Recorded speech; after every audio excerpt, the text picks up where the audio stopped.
بسم اللہ الرحمن الرحیم۔ عدل و انصاف۔ دنیا کی ہر قوم میں عدل و انصاف کی اہمیت رہی ہے۔ اسلام نے اس کو انتہائی اہمیت کے ساتھ بیان کیا ہے، بہت زور دے کر اسلام نے بیان کیا ہے عدل و انصاف۔ اس کی نظر میں یہ صرف ایک قانون اور ضابطہ ہی نہیں اسلام کی نظر میں، بلکہ پوری انسانیت کی اخلاقی ذمہ داری بھی ہے۔ معاشرے میں امن، سکون،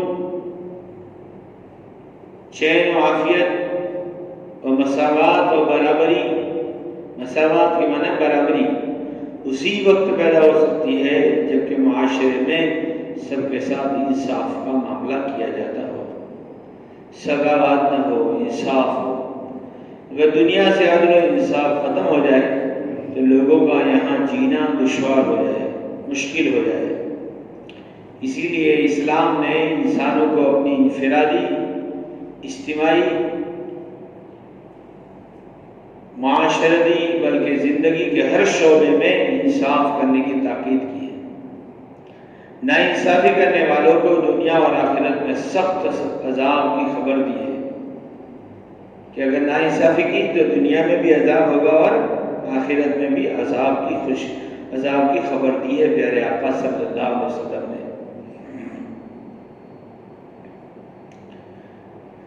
نمبر 1، انبیاء کرام کو بھیجنے کا مقصد عدل و انصاف قائم کرنا بھی تھا۔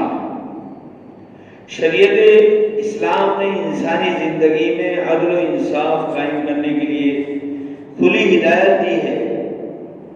انبیاء کرام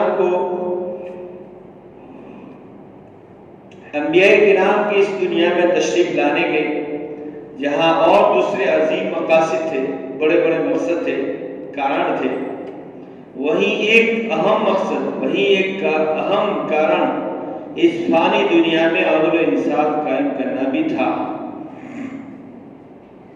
اللہ تعالیٰ قرآن کریم میں فرماتے ہیں، حقیقت یہ ہے کہ ہم نے اپنے پیغمبروں کو کھلی ہوئی نشانیاں دے کر بھیجا اور ان کے ساتھ کتاب بھی اتاری، ترازو بھی، تاکہ لوگ انصاف پر قائم رہے۔ ترازو اتارنے کا مطلب یہ ہے کہ اللہ تعالیٰ نے ترازو کو پیدا کیا ہے، اور یہ مطلب بھی ہے کہ اللہ تعالیٰ نے اس کے مطابق انصاف سے کام لینے کا حکم دیا ہے، اسی کو کہتے ہیں ترازو۔ سورہ حدید کے اندر اللہ فرماتا ہے، اللہ تعالیٰ تم کو انصاف کرنے کا حکم دیتا ہے، قرآن میں ہے۔ قرآن کریم میں اللہ ارشاد فرماتے ہیں، مسلمانوں یقیناً اللہ تعالیٰ تمہیں حکم دیتا ہے کہ تم امانتیں ان کے حقداروں تک پہنچاؤ۔ جب لوگوں کے درمیان فیصلہ کرو تو انصاف کے ساتھ فیصلہ کرو۔ یقین جانو کہ اللہ تعالیٰ تم کو جس بات کی نصیحت کرتا ہے بہت ہی اچھی ہے، بے شک اللہ ہر بات کو سنتا اور ہر چیز کو دیکھتا ہے۔ دوسری جگہ ارشاد ہے کہ ایمان والو انصاف کا قائم کرنے والے بنو، انصاف قائم کرنے والے بنو۔ کسی سے دشمنی کی بنا پر ناانصافی مت کرو۔ دنیا میں بہت ساری جگہوں پر یہ دیکھا جاتا ہے، جب کچھ لوگ فیصلہ کرنے بیٹھتے ہیں تو لوگ کسی ایک فریق سے دشمنی وغیرہ کی وجہ سے اس کے خلاف فیصلہ کرنے کی کوشش کرتے ہیں، چاہے وہ فریق حق پر ہی کیوں نہ ہو۔ فریق یعنی جماعت، گروہ، بس اس کا مقصد دشمنی کا بدلہ لینا ہوتا ہے۔ یہ انتہائی غلط سوچ اور انصاف کے سراسر خلاف ہے۔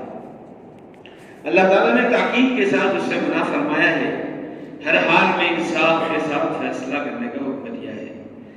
سورہ مائدہ کے اندر اللہ تعالیٰ کا ارشاد ہے، کسی قوم کی دشمنی تمہیں اس بات پر آمادہ نہ کرے، اس بات پر تیار نہ کرے کہ تم ناانصافی کرو۔ انصاف سے کام لو، یہی طریقہ ہے پرہیزگاری سے زیادہ قریب ہے۔ اللہ سے ڈرتے رہو، اللہ تعالیٰ یقیناً تمہارے تمام کاموں سے پوری طرح باخبر ہے۔ اللہ تعالیٰ پوری طرح باخبر ہے۔ نمبر 4، انصاف کے ساتھ فیصلہ کرنے والے اللہ کے محبوب بندے ہیں۔ حدیث میں پیارے آقا صلی اللہ علیہ وسلم نے انصاف کے ساتھ فیصلہ کرنے والوں کی بہت تعریف فرمائی ہے۔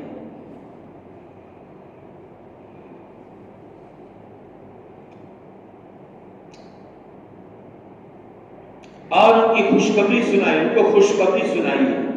انصاف نہ کرنے والوں کو سخت سزا کی، سخت عذاب کی خبر دی ہے۔ ترمذی شریف کی روایت میں ہے کہ رسول اللہ صلی اللہ علیہ وسلم نے فرمایا، عدل و انصاف کے ساتھ حکومت کرنے والے حاکم بادشاہ قیامت کے دن اللہ تعالیٰ کو دوسرے لوگوں کے مقابلے میں زیادہ محبوب اور پیارے ہوں گے، اور ان کو اللہ تعالیٰ کا سب سے زیادہ قرب نصیب ہوگا، اللہ کے سب سے زیادہ قریب ہوں گے۔ اور بے انصافی کے ساتھ حکومت کرنے والے حاکم قیامت کے دن اللہ تعالیٰ کو بہت ہی ناپسند، اللہ تعالیٰ کی رحمت سے سب سے زیادہ دور ہوں گے۔ انصاف کے ساتھ فیصلہ کرنے والے اللہ کی نظر میں اتنے محبوب بن جاتے ہیں کہ قیامت کے دن جب گرمی انتہائی سخت ہوگی، عرش کے سائے کے علاوہ کہیں سایہ نہ ہوگا، حدیث میں ہے کہ اللہ تعالیٰ انصاف کرنے والے کو اپنے عرش کے سائے میں جگہ دے گا۔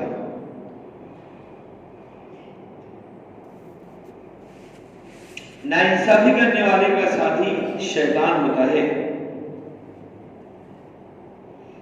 انصاف کرنے والا حکیم ہو یا قاضی، جج، قاضی کے معنی جج، جب تک اس کی نیت یہ ہوتی ہے کہ ہر معاملے میں انصاف سے کام لوں، اللہ اس کی مدد فرماتے ہیں۔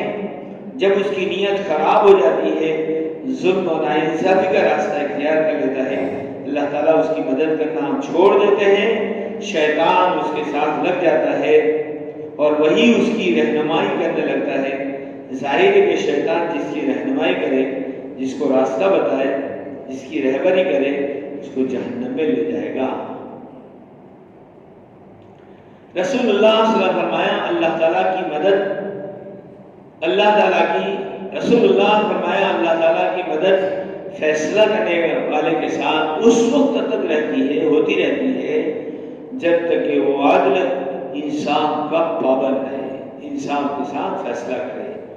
جب وہ بے انصافی کا رویہ اختیار کر لیتا ہے، جب وہ بے انصافی کرتا ہے، اللہ اس کا ساتھ چھوڑ دیتے ہیں، شیطان اس کا ساتھی بن جاتا ہے۔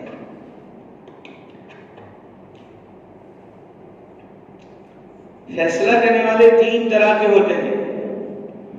کسی بھی معاملے میں فیصلہ دینے کے لیے جہاں یہ ضروری ہے عدل و انصاف سے کام لیا جائے، وہیں یہ بھی لازم ہے کہ وہ شریعت کا علم رکھتا ہو، مسئلے مسائل جانتا ہو، کیونکہ اگر علم نہ ہو تو بہت سی مرتبہ فیصلہ کرنے میں غلطی کر جاتا ہے۔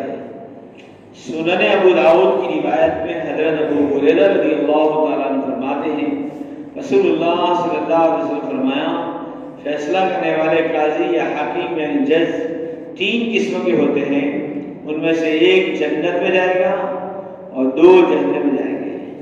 جو جنت میں جائے گا وہ ایسا حاکم ہے جس نے حق کو سمجھا، اسی کے مطابق فیصلہ کیا۔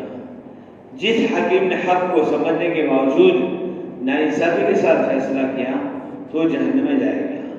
اسی طرح وہ حاکم بھی جہنم میں جائے گا جو علم نہ ہونے کے باوجود فیصلہ کرنے کی جرأت کرتا ہو، ہمت کرتا ہو، عہدہ لیتا ہو۔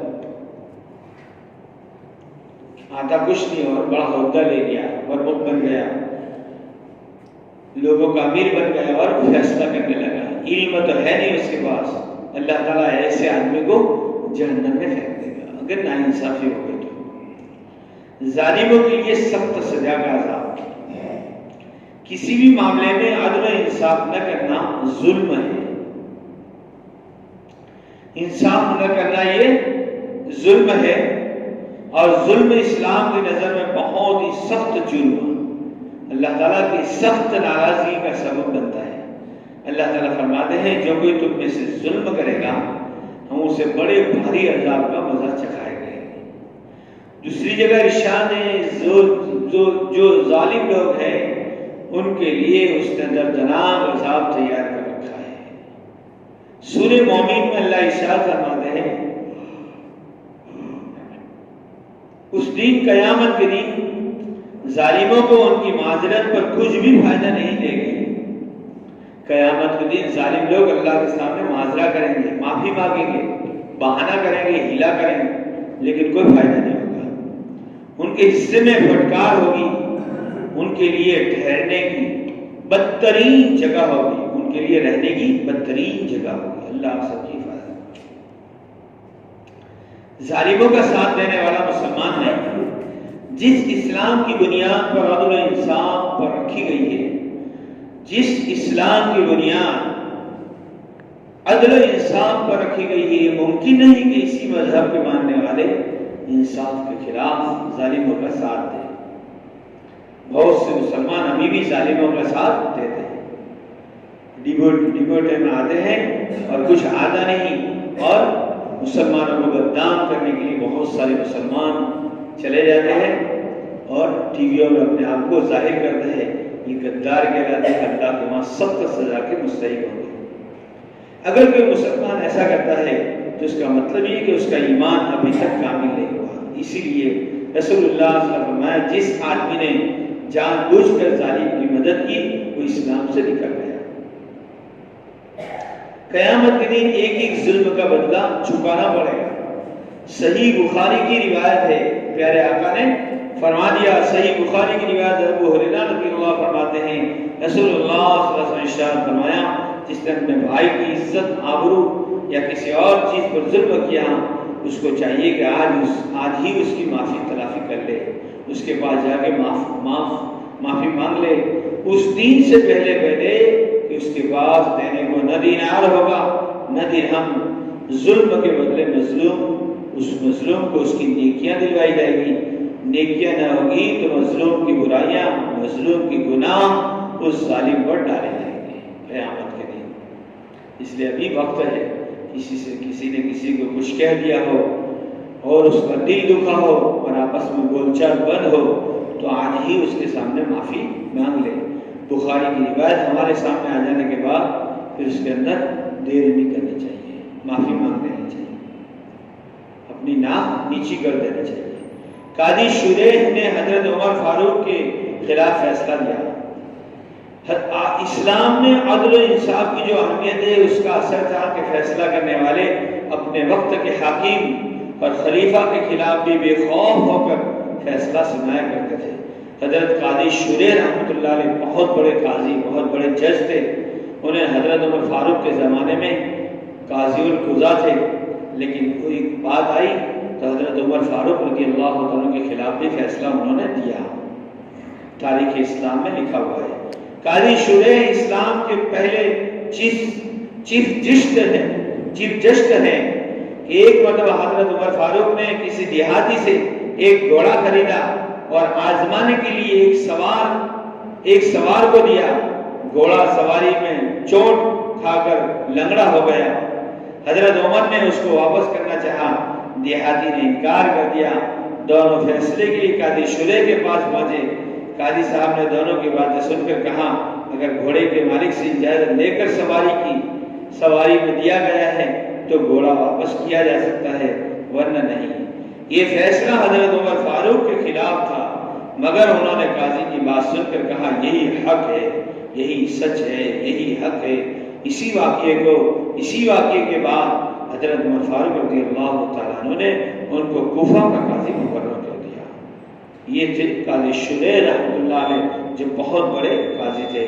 حضرت عمر فاروق کے خلاف فیصلہ کیا۔ ایسا نہیں سوچا کہ وقت کے بادشاہ ہے حضرت عمر فاروق، میں ان کے فیور میں فیصلہ کروں، لیکن نہیں، اسلام جس بات کو کہتا ہے اسی کے مطابق انہوں نے کیا۔